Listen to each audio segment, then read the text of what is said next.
Hello everyone, welcome back to my YouTube channel, welcome back to another episode. Today is a very, very exciting day. It's a big day because I have just received the text from the lab to tell me whether I have antibodies to COVID-19 or not. I haven't opened up the test yet. I've seen the text pop up on my phone, and so I thought I'd film kind of my reaction to it, my thoughts to it. It's a massive moment. I've talked about this before on my channel. Those who subscribe to my channel have seen that.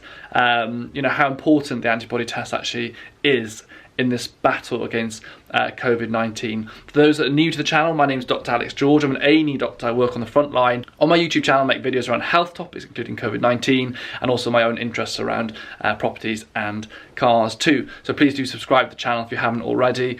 Turn on the notifications so that you can be notified when I upload a video. You're all joining me in my place in London. This is my bedroom now at the moment, where I am currently just doing some admin. I'm not in A&E today, but I do have plenty of work to do, so I just sit there sometimes on the bed, just on my laptop, doing the admin. I'm planning the 4th series of my podcast, the waiting room at the moment, so just been going through some ideas there when this text came through. So yeah, this is a massive moment for me. In the last video you'd have seen that I went to the hospital, and on the way to work I found out I was going to have the antibody test that day, and so I got ready for work, obviously, went in, got changed, and then we were sent over to have the blood test done. And you can see the footage of the process, the blood being taken, the very lovely nurse Hannah taking my blood for me, and also a little bit about what the actual process is of the blood being sent away. Of course, it's taking a little gold bottle, one little blood sample from the arm. Actually, I can show you quickly, if I put this down for a second, if I can balance this,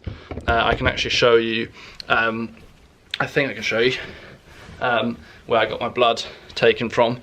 So you can see I've got a bit of a bruise there. It actually looks a lot worse on camera. I don't know why that happens. In real life, that really doesn't look that bad. It wasn't painful at all, I promise.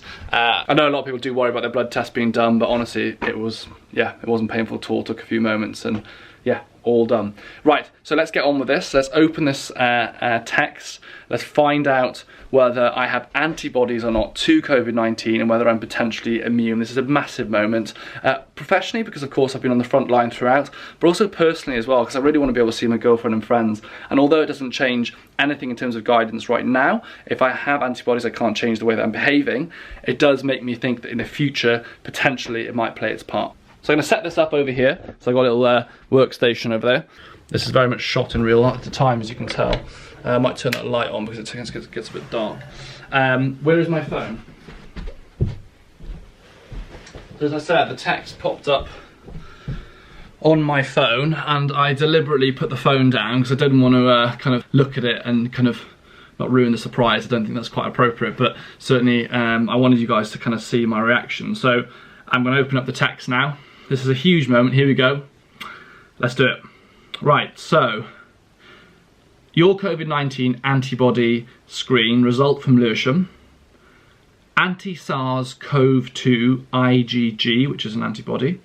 SARS-CoV-2 antibody not detected. Well, that's quite a shock. It's not detected. I don't have the antibody. That's a real surprise. No serological evidence of exposure to SARS. Quite shocked by that, because if you think about it, I have been there on the front line since the start, where we've been testing. I tested people in the little pods outside the hospital, so we had a little pod set up when we first had cases, where we were having some cases coming into those pods, isolation pods, doing the swab test, sending patients home, and then of course I've treated many patients throughout this crisis. I've been exposed to hundreds, because I of course got the ambulances. You'd have seen me doing the ultrasound tests on people's chests, so I've seen a large number of patients, of course been using my PPE, and actually probably what this is a testament that the PPE does work. It's really odd. Let me show you. Actually, I'm going to show you the text. So I'm going to screenshot this and just cut it slightly, because it does have some personal stuff on there, so I can show you guys. So if you have a little look, I'm not sure if that comes up clear on your screen. That's something along the lines of what the kind of text is that it looks like. That is a bit of a shock, and to be honest, I am a bit disappointed. I know that sounds really odd and probably a bit ridiculous, but of course I don't want to have caught COVID-19. I'm not kind of I'm very aware of how unwell you can be with COVID-19, but also there's a part of you who thinks, gosh, I would like to be immune because I've seen a lot of patients. If I'm immune, hopefully that means I'm less likely to be unwell from it again. And therefore, of course, it means that I'm less of a risk to loved ones around me, like, my girlfriend. So I am pretty shocked to see that result at the moment. But again, I think that really is a testament that the PPE does work, and it shows how important PPE actually is. Now, before I opened this test, I was aware that quite a few doctors and nurses across the country didn't have antibodies when they were kind of expecting it. So there is a few questions around that, and I think it will be very interesting to find out as the weeks and months go by. Is it possible that you could have had COVID-19, tested positive on the antigen swab, so the swab from the throat or nose that will tell you whether you currently have it, and that you fought that off and not developed antibodies? Is that possible? We know it does happen on occasions with other illnesses. It's possible that's what's happened here. There is some theorising around that potentially some people are not having these antibodies built up that stay around for a long time. From science, we know that over time, with many illnesses, viruses and things you get exposed to, when you have antibodies, that over time those kind of drop off a little bit because the body, of course, is realising it's not this threat isn't around, and therefore the antibodies drop off over time. That isn't true for all cases, of course, but in general that is something that happens. But what we're worried about, I guess, is if that's happening very, very quickly, i.e. could you be exposed, have an immune reaction to that infection, but then not maintain the immunity several months later.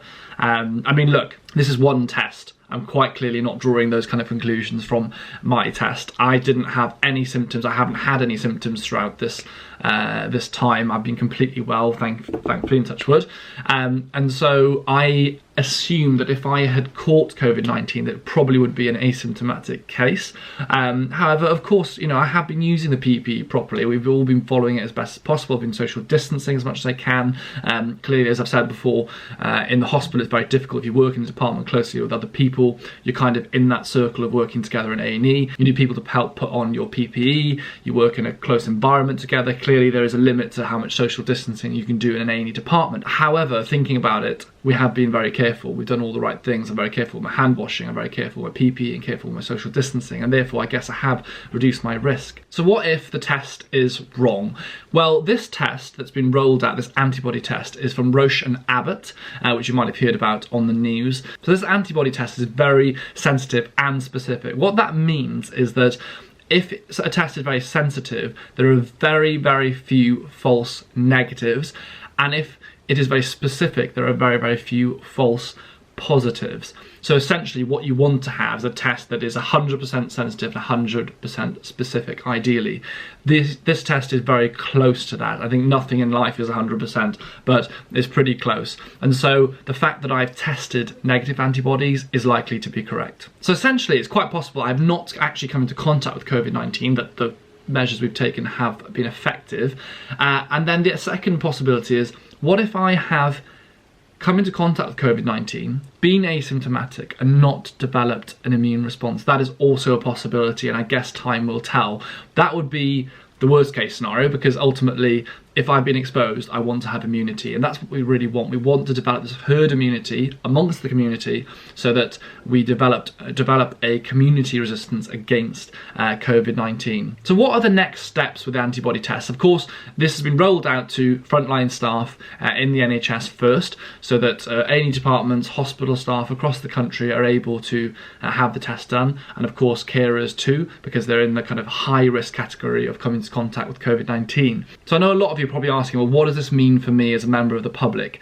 So the antibody test is going to be rolled out to the rest of the community in time. What I would say, my advice to you guys is, be careful not to buy these kind of dodgy online antibody tests.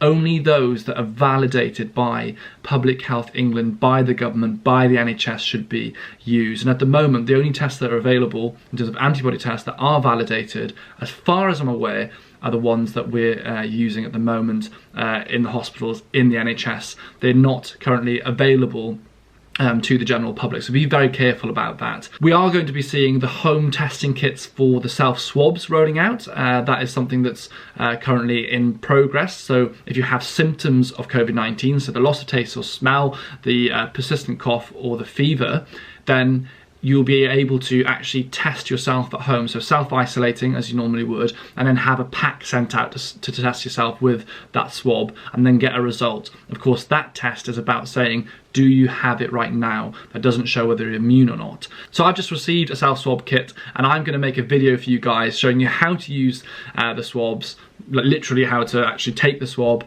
how to package it, and how to send it off as well, so that things are nice and clear for you. So remember to subscribe to this. That video will be coming up in the next few days. Thanks to everyone that's been watching this video. I hope it's been interesting. I'm still in a state of a bit of shock. Probably a bit disappointed that I don't have the antibodies, but ultimately it does show that the PPE does work. We need to keep using the PPE, keep following the kind of social distancing stuff, and make sure you keep washing your hands. Thanks everyone, take care and stay safe.